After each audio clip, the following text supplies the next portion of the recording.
Happy Thanksgiving, ladies as well as gentlemen, unless you're not in the United States, in which case, happy Thursday. Random Thursday. Papa Boris here with some more Hearthstone Arena action. We just did Priest, and I'm kind of torn between Druid and Warrior. I do better with Druid, at least as of late, and it'd be nice to get some more Druid videos on this channel, because I've got currently 2 more Warrior videos than Druid videos, but let's do Warrior. I've actually kind of grown to like this class.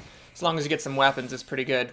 Okay, so we got the Questing Adventurer, or the Injured Blade Master. This might seem a little bit crazy, but I'm actually going to go for the Blade Master for a couple of reasons. Number one, having him in my deck will tell me that there's certain healing cards that are good, like say like the Earthen Ring Farseer or the Darkscale Healer, so I'll be able to pick those up knowing there's some synergy. And number two, he's an actual 3-drop. The Questing Adventurer is not really something you want to play on turn 3. It's sort of like a weird card. It can of course get out of control, but it's not something you can just comfortably play on turn 3 onto an empty board. This guy, I mean, he's a 4/3 for 3, which is awesome. You know he fits into your curve, so I'm going to go ahead and grab him.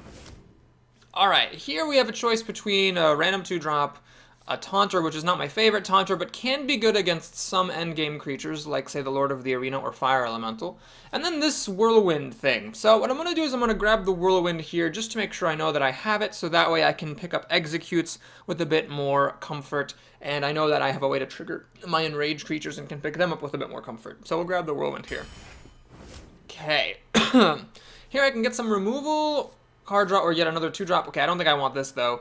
So it's going to be card draw or removal. This is the name of the game. Let's go ahead and grab the card drawer. Now, I definitely wouldn't begrudge anyone who took the Blue Glove Warrior here. My thinking with the Novice Engineer is that, you know, she'll make Dark Iron Dwarves more valuable. Basically, Shattered Sun Clerics, anything that buffs creatures a bit more valuable. Warriors also have, like, the what's the guy's name? The Taskmaster, Cruel Taskmaster. It's really good on a Novice Engineer. It's just nice to know that you have this so that you can, you know, grab buff creatures later on in the draft with some comfort. This thing is, I mean, card draw as well, which is good because, you know, Warriors don't innately really have any card draw, so it's nice to pick it up where we can. Well, there's Battle Rage, I suppose. Okay, here, these are really mediocre cards. We'll take an Execute. That can be an out sometimes. And, well, let's see. We have a terrible 1-drop. A weapon. I would much rather see a Fiery War Axe than an Arcanite Reaper, but unfortunately this card bugged out yet again, so we'll just take the weapon here, because I think the Young Dragonhawk is basically unplayable. Okay, Warsong Commander just wins games, end of story, so we're going to have to grab her there. I mean, yes, it's easy enough to remove, but at the same time, it's, you know, crazy good if your opponent doesn't remove it. Okay, here we got to take one of these 2 cards. Rampage has actually been pretty good for me, but given that I have this Novice Engineer here, I think it's important to grab the Dark Iron Dwarf. It's a really good combo on making the Novice Engineer draw a card and potentially trade up. Plus, the Dark Iron Dwarf's a bit more consistent than the Rampage is. Although Rampage is a card I will now take. I consider it eminently playable. Okay, so I got Battle Rage here. Now notice how nicely that goes with the Injured Blade Master. The Injured Blade Master is injured, so the Battle Rage is playable. But I have like one of the best cards in the whole game here in the form of the Shattered Sun Cleric. So would I really take a Battle Rage for card draw over a Shattered Sun Cleric? God, that's a tough call. I don't think I would. I think I'm going to take the Shattered Sun Cleric, but definitely wouldn't begrudge anyone who took Battle Rage there. Okay, well now that Battle Rage is here amidst a card I already have, and you don't really, I think, want to play with more than one Whirlwind, or this dumb thing, we'll take a Battle Rage here. So the Warrior spells all kind of go well together, like, you know, Whirlwind, like, you know, damages everything, then Execute can kill it, then Battle Rage draws you more cards, then you can put a Rampage on something. I feel like the Blizzard team designed these Warrior cards to go really well together, or for the Warrior, but they're not actually that good on their own, so that's why Warrior spells are maybe not my favorite thing. But anyway, we've got like the combo kind of picking up here. Anyway, here it's an easy call. Frothing Berserker is another card like the Warsong Commander that just, you know, wins frickin' games. Okay, so the Razorben Hunter is good with the Dark Iron Dwarf, of course, but, and Enrage is also a decent spell. It helps, you know, Battle Rage get, you know, draw more cards. It lets you execute something. You can just pick things off. But I'm gonna grab the Stormwind Champion. Let's make sure we have some endgame in this deck. We might not see more for a while. Okay, I don't want this War Golem. I'm not quite desperate enough, especially since I just took a Stormwind Champion. So we'll take some more card draw. I mean, these card drawers are really great with buffs. So, like the Dark Iron Dwarf is, and the Shattered Sun Cleric, I've already got 2 of those. That's pretty solid. Okay. Ooh, tough call here between the Big Game Hunter and the Sea Giant. I mean, the Big Game Hunter kills the Sea Giant, and the Big Game Hunter also kills Ventrico Mercenaries and some other legendaries and ridiculous things. But I think if this were like, say, like the Mountain Giant and the Molten Giant over here, I would take the Big Game Hunter. But the Sea Giant is really just so good and such a good endgame card. I'm going to have to grab it there. Okay, here we have 2 garbage cards and an Archmage, so I'll just take this. We're getting kind of endgame heavy here, but I think it's worth it. We have again a choice between Battle Rage and Shattered Sun Cleric. The Silvermoon Guardian is also worth considering. I mean, I do have 2 4-drops, and let's see, 4 3-drops. I have a lot more 3-drops than 4-drops here. I think the Shattered Sun Cleric is so good, though, that I'm willing to ignore the mana curve for it. I just think it's that good. Any other 3-drop there, I wouldn't have grabbed it. Okay, the Dark Eye Dwarf's nice, but the Wrathy Weaponsmith is a very, very important warrior card, especially since I don't have any weapons other than the Arcanite Reaper, so we'll take it right there. Well, would I ignore the mana curve for a Raging Worgen? No, I wouldn't. Right now, I only have a Novice Engineer playable on turn 2. The Direwolf Alpha is not the greatest card to play on turn 2, but it does have the advantage of also being eminently playable other times. And yes, I've got Raging Worgen, which combos nicely with Whirlwind, but I think I can only ignore my mana curve so much. Let's make sure we actually have early plays in this deck. Fiery War Axe. I would totally take an Argent Squire, by the way, but Fiery War Axe is pretty much unpassable, I would say. Okay, well, I've been passing on my other rampages. Let's go ahead and grab this one right here. We have another epic. Now, we could take Sea Giant number 2 or a Blood Knight. Blood Knight can be good, of course. I don't have any Divine Shield creatures myself, as I passed on an Argent Squire and a Divine Silvermoon Guardian dude. But we'll take another Sea Giant, whatever. I mean, I've got room up in the top of my deck. I've really only got like 3 creatures at 6 or more. So yeah, I'll take a Sea Giant. Oh dear. Well, the Execute, I think, is a reasonable move here, but we'll take the Stormwind Knight. He is actually a very annoying card to deal with, and I could use some more 4-mana creatures here. Kor'kron Elite, one of the best... I mean, it's just, warriors have such good creatures, and this is a really, really good one. The Dread Corsair is also worth considering, honestly. I do have a Fiery War Axe and an Arcanite Reaper, and an Wrathy Weaponsmith to help him come out there. This deck actually currently has 0 taunt in it. Oh boy. Yeah, I just haven't been seeing taunt creatures. But Heroic Strike, man, I mean, can you really pass up this really good removal? I don't think you can. It's a tough call. Those are all 3 very reasonable cards. Okay. I could take some card draw on armor, but I want to have at least 1 1-drop in this deck, so we'll take the Southsea deckhand here. Ooh, one of the best 2-drops in the game, another one, and then this thing. I'm not that pressured. I mean, I'm a little bit lacking for 5s and 6s, but I have so many upper end cards, plus the Sea Giants might cost 5 sometimes. So it's really between the Fairy Dragon and the Berserker. Since I do have this Whirlwind here, and the Berserker is fine, we'll just take the Berserker here. Alright, Leopard Gnome is tempting, but not over a Warsong Commander. I don't want another Archmage. I would have taken this if this were anything less than like one of just the best cards in the game. Okay, I could get some Taunt, I could get another weapon thing, or I could get this dude. I would like to actually have like a 5-mana creature, plus this is one of my favorite cards in the game, so we're just going to go with no Taunt in this particular deck. Okay, I could take Slam, definitely a reasonable choice, with Execute especially, it's a good combo. You can spend 2 cards to kill anything you want, and you don't even go a card down. But I think I'd like to have some more middle game beef, so one of these guys would be nice to have. We'll take the Silverhand Knight, just to have something I can drop onto an empty board and feel good about it. Panther is nifty, but we'll take the Cruel Taskmaster, that goes nicely with Execute. Silence, this thing can go suck a dog. Do I want Inner Rage? Well, the Inner Rage doesn't really combo with my creatures all that well. I mean, it helps the Frothing Berserker. The Berserker will get an extra buff when Inner Rage hits something. It helps on the Amani Berserker. It'll attack for 7 damage. That's actually a really good combo. Inner Rage and Amani Berserker. But, you know, I'd rather just have a creature I can drop onto an empty board and be happy about it than like a kind of conditional spell. Well, here the only remotely playable card is Wild Pyromancer. I would have loved like an Argent Commander or a Sunwalker here. Unfortunately, I got trash and this thing, so we'll take that and call it a day. Well, there's some interesting stuff here. Wild Pyromancer plus Execute or plus Whirlwind deals 2 damage to everything. Wild Pyromancer plus any spell will damage all the minions, making Execute playable. And Wild Pyromancer is actually pretty good with Battle Rage, assuming your creatures survive. So there's a lot of synergy in this deck. I think that's kind of my beef with the Warrior class, is that there's a lot of synergy among the Warrior spells, but then if you just get them on their own, they're not like high quality. However, I think there is a lot of quality in this deck. I don't have like that many Warrior spells. I do just have a lot of really good creatures. There were pretty much no bad picks in this draft. What's the weakest card? Probably like the Direwolf Alpha, I guess. I don't think there's anything weaker than that. Every card in here is very solid. I've had some pretty good drafts recently. Dies or Delez? We'll just assume that this is Dies the Shaman. Okay, Battle Rage is a little early. I don't think this is actually going to happen here, but I'm going to keep both Shattered Sun Clerics. That seems pretty good. Okay, so we'll wait and see what he does before deciding whether or not to coin out that Berserker. There's no particular need to coin it out if he just passes, I think. I mean, I can coin it out, and then I'm ready to kill off his totem, I suppose. Yeah, we'll do that. We'll do that. Let's be a little bit aggressive. At the moment, you might say, well, Boris, you have nothing to do on turn 2 other than armor up. Do you really need to put this out? I think it's nice for board control reasons to, first of all, stop him from playing any, like, 2/2s that he might play, like a Direwolf Alpha or something. And second of all, to stop him from making a totem. Okay, well, I stopped him from making a totem. He used a lightning bolt. Now he's going to be overloaded next turn, so no 3-drop for you. And I luck out in top deck a 2-mana creature. Notice this Direwolf's not the most impressive 2-mana creature just to drop onto an empty board, but next turn I will be more than happy to buff it, make it a 3/3, and call it a day. No!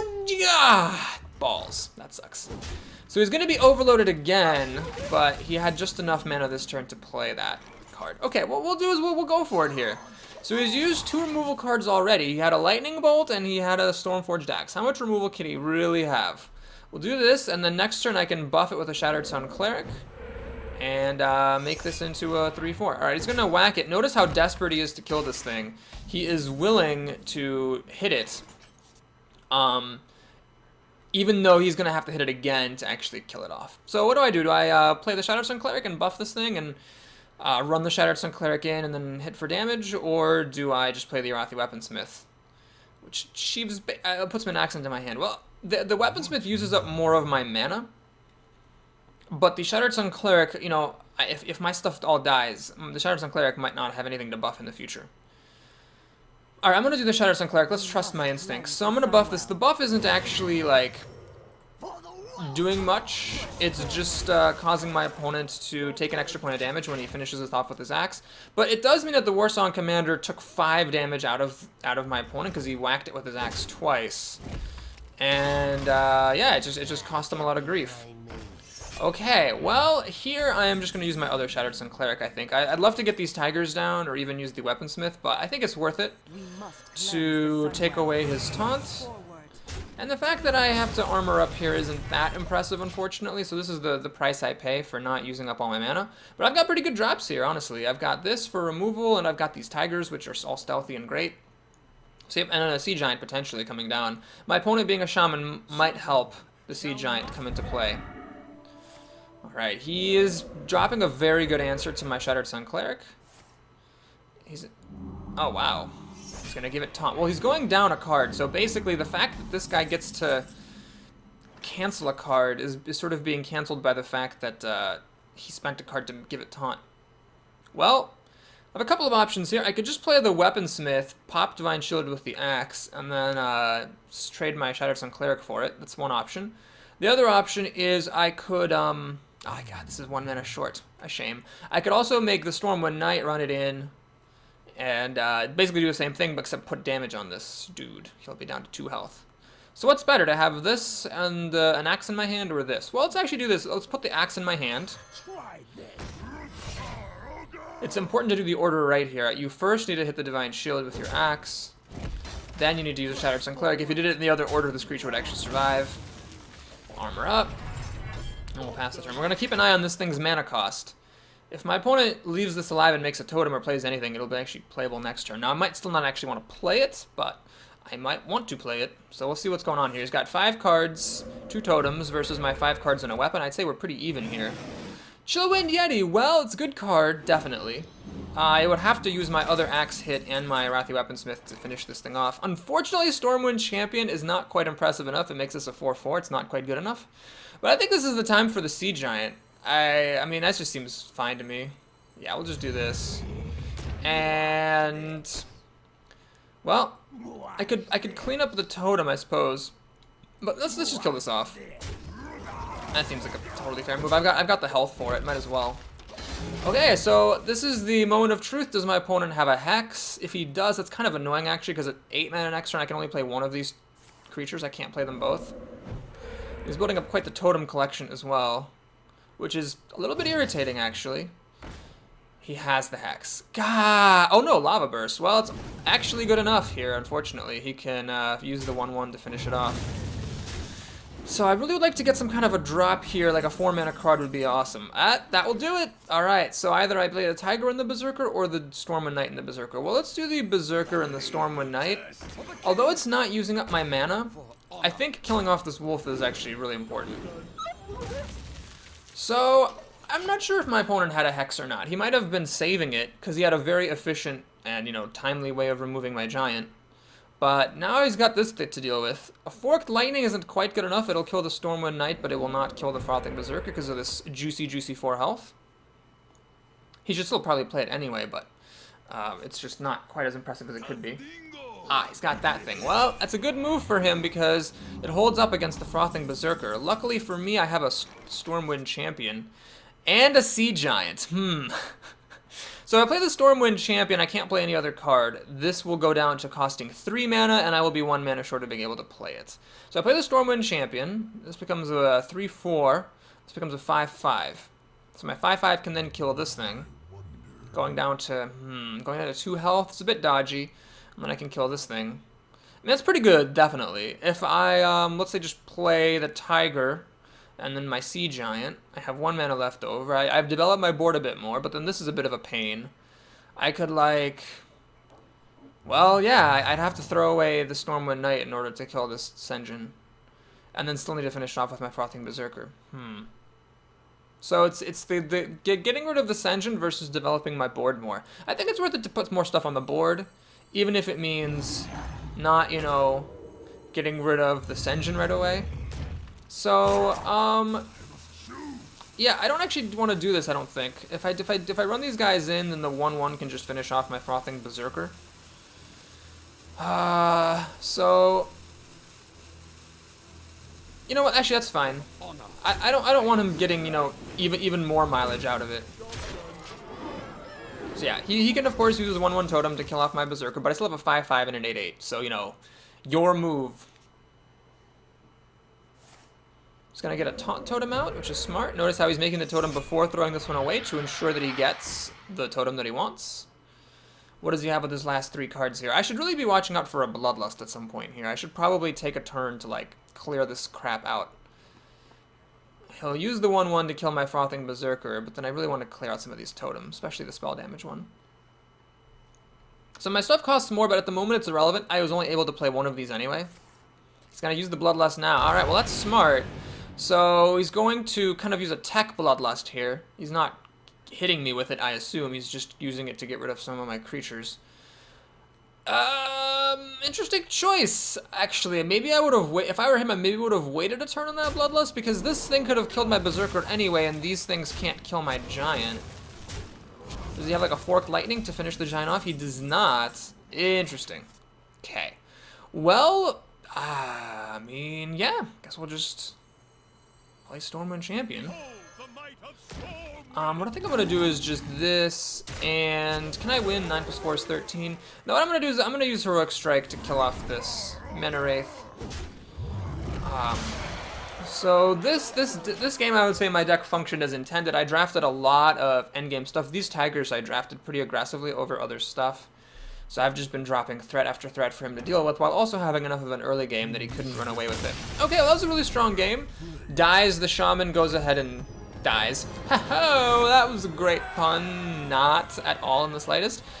We'll see how well this works. I guess, I'm trying to think how good this deck is against mages. I mean, it's alright. We got an Archmage, a Stormwind Champion, 2 Sea Giants, all of which survive Flame Strike. They all, of course, perish to, you know, polymorphs, and most of those perish to fireballs as well. And then other than that, I mean, it's just got lots of quality cards. Again, I really do think the worst card in this deck, if you assume that the warrior spells are good, is that Direwolf Alpha. Because if you play it on turn 2, it often just is a 2/2 that then dies and does nothing. But other than that, everything's pretty quality. No legendaries in this deck, but we do have 2 really good epics. Go Segan. I think I've played against this person before. I don't know. I might just be imagining things. Okay, this is a bit scary. When you have a really weak hand like this, it kind of sucks to go first. You really wish that you were second, so you could have more mulligan opportunities, but we'll send back those expensive cards and see if we can get anything else. Maybe a Fiery War Axe? Uh-oh, this is not good at all. This is actually really bad. If he plays like a North... Okay. Okay, it's time for everybody's favorite song. Are you ready? Oh, don't play Northstrike Cleric. Don't play Northstrike Cleric. Don't play Northstrike. Don't play Northstrike. Don't play Northstrike Cleric. Thank you. Okay. Well, we draw a Sea Giant, which is not immediately very impressive. We'll play the Wolf. It's also not impressive. But, you know, if this uses a Shadow Word Pain or a Blue Warrior, I guess I wouldn't really mind. Then we'll play an Injured Blade Master on turn 3, and after that, we're kind of sitting around doing nothing. Uh-oh. Ah, it's annoying. He's gonna get 2 cards off that thing.